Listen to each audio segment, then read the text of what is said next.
Welcome everyone, I'm Emory Hunt, the czar of the playbook, and now that all of the film has been watched and all of the grades are in, it's time for the Football Game Plan Scouting 2018 NFL Draft Prospect Preview.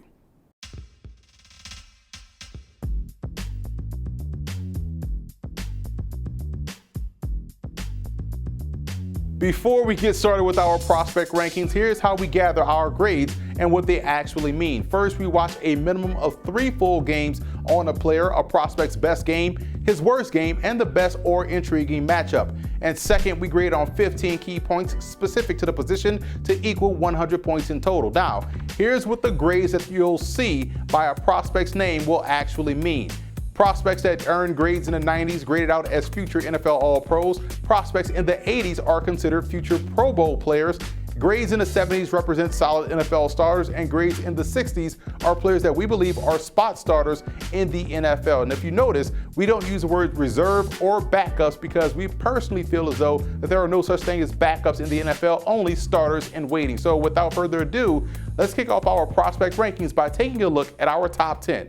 Lamar Jackson of Louisville graded out as our top quarterback prospect in this draft class. The obvious tools are clear that Jackson is going to be 9 out of 10 times the best athlete on the field as well as the fastest. That gives you a big advantage as an offense because you're never in a bad play as long as Jackson is at the helm because he has that it factor that makes it an 11-on-11 game. What's underrated about his game based off the film study is that he's excellent in the pocket and his accuracy runs hot and cold when he's outside of it. So contrary to popular belief, throwing on the move and outside the pocket are areas of improvement for the former Heisman Trophy winner, but inside the pocket, he's deadly. But overall, Jackson is a Michael Vick clone, a more polished version of Vick when he came out of Virginia Tech. The progression made from his freshman to sophomore to junior seasons shows you he's trekking in the right direction. He's a blue chip prospect. Sam Darnold out of USC graded out as my number 2 quarterback prospect in this class. The 6'4", 220-pound QB shows good enough poise to get himself out of a jam, and that's where he's most dangerous, getting outside of the pocket and creating on the move. He doesn't cower versus the blitz, but he can be distracted and tend to rush things as a result. He has to slow down that process just a bit, which will keep him from rushing decisions and subsequently lead to better decisions with the football. He's much better, in my opinion, outside the pocket than inside the pocket, and his fearlessness and athleticism gives him and his team a chance to win each and every week. He still has a lot of upside to his game, and his game is very similar to that of the former Dallas Cowboy QB, Tony Romo. Josh Rosen of UCLA is a prospect that's consistent with his accuracy at all levels of the field, short, intermediate, and also deep down the field.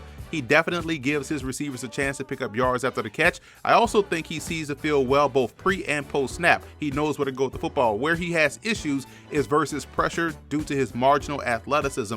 He tends to struggle versus quick pressure and is not afraid to take a hit or make a throw, which is a great thing to have as a quarterback because it shows toughness. But in the situational awareness department is where I have some concerns about his game.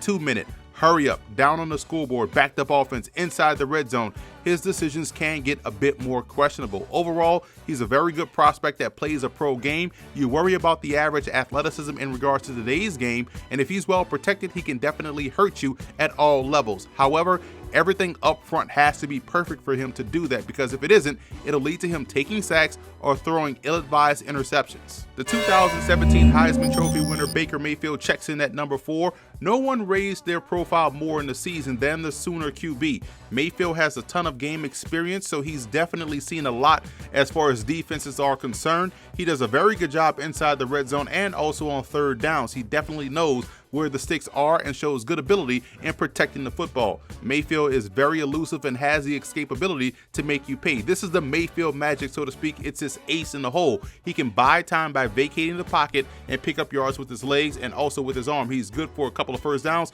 and a couple of big plays off of it.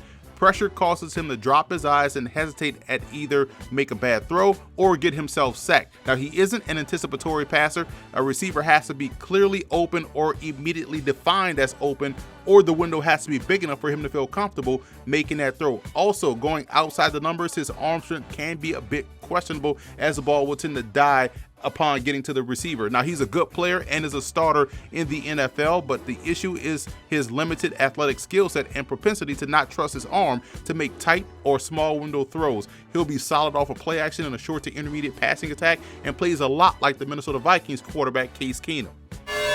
Quentin Flowers of South Florida rounded out my top 5. He's definitely one that has improved as a passer over the course of his career at USF. He's also one of the more poised quarterbacks in his draft class. That is partially due to his upbringing, which is well documented, and partially due to the coaching he got at South Florida. He's a bit streaky in his decision making and can sack himself. Now, he's a great open field runner and brings that element to the game. What I came away impressed with about his game is that he's not afraid to threaten deep down the field and make tight window throws. However, his placement can stand to get better on the shorter stuff because he can also miss high. He's much better on the intermediate to deep in breaking routes, as he's shown the willingness to work on his game, and I can see him thriving at QB in an up-tempo pro spread style offense, or even the style of play that they play up north. Point is, there's still a lot of quarterback upside to his game.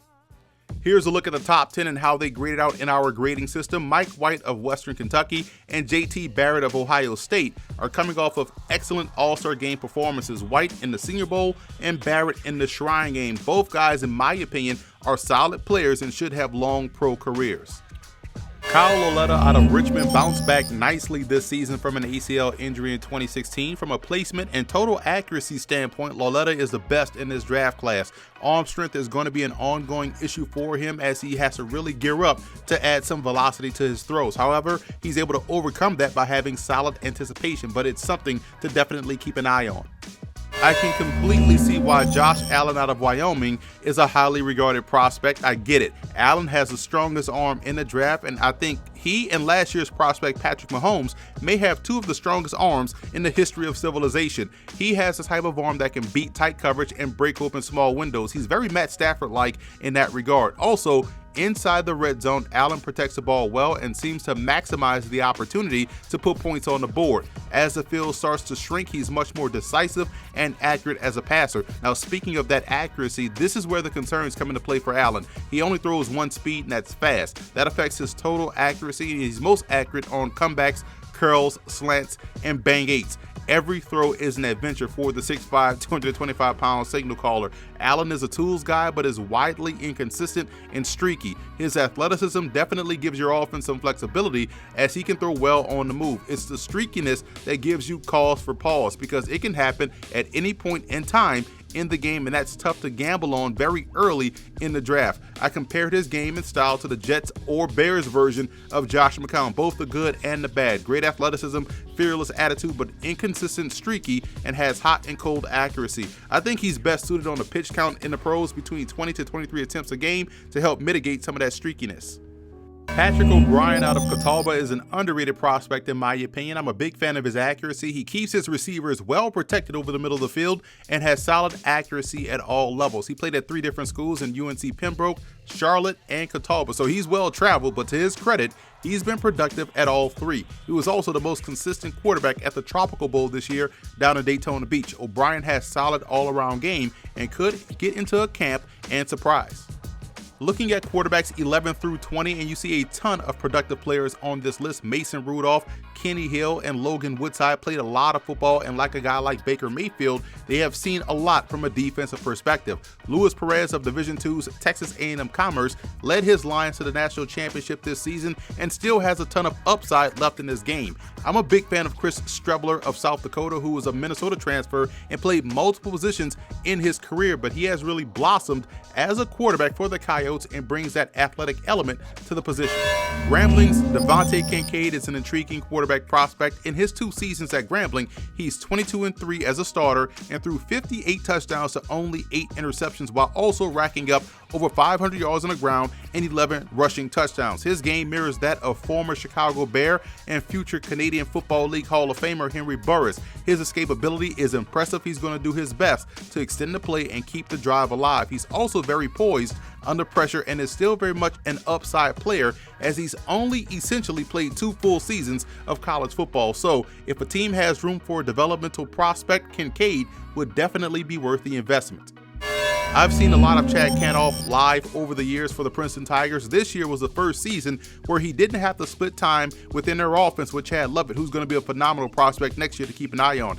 As a result, you got to see Kanoff's game grow and blossom. He has above average field vision and sees it very well. His accuracy is impressive as well. Anticipation is where he has to continue to grow because he doesn't have the powerful arm to overcome being a hair late on certain throws, and that could lead to some issues. Like I said, he's a good player that has a lot of upside left in his game, as evident by this past season where he threw 29 touchdowns to only 9 interceptions as a full-time starter. Keep an eye on him as this process moves on, as you'll start to hear a lot about the Ivy League passer. Rounding out our rankings as we look at prospects 21 through 30, Luke Falk, Jeremiah Briscoe, and Brandon Silvers are very experienced passers that excel in the short to intermediate passing game with their accuracy. Peter Pujols is one of the best passers in Holy Cross history and bounced back well from an injury this season to lead his Crusaders. Michael Keir of Cal PA was outstanding in the PSAC throughout the course of his career and throws well on the move. And both Richard Legal and Montel Cozart stood out to me at the Tropical Bowl and are prospects with some upside. I'm intrigued by Austin Howard of Southern. The 5'11", 208-pound signal caller was the best pure passer in the SWAC in my opinion. He's very efficient with the football and does an excellent job inside the red zone. There's always a spot for efficient, effective quarterbacks in pro football. Again, whether that's in the States, north of the border, or overseas, Howard has pro game, and if given the opportunity to showcase his skills, he'll excel. So that's a wrap for our 2018 FBGP Scouting Draft Prospect Preview. To see more of our individual scouting reports, follow us on Twitter at FBGP Scouting and bookmark the page footballgameplan.com/FBGP Scouting. Also, subscribe to our YouTube channel at youtube.com/footballgameplan, where you can get all of our scouting videos, mock drafts, and NFL draft prospect videos. And one more thing, subscribe to us on iTunes under Football Game Plan Podcast, where you can find the Scout Team Podcast, where we interview multiple NFL draft prospects.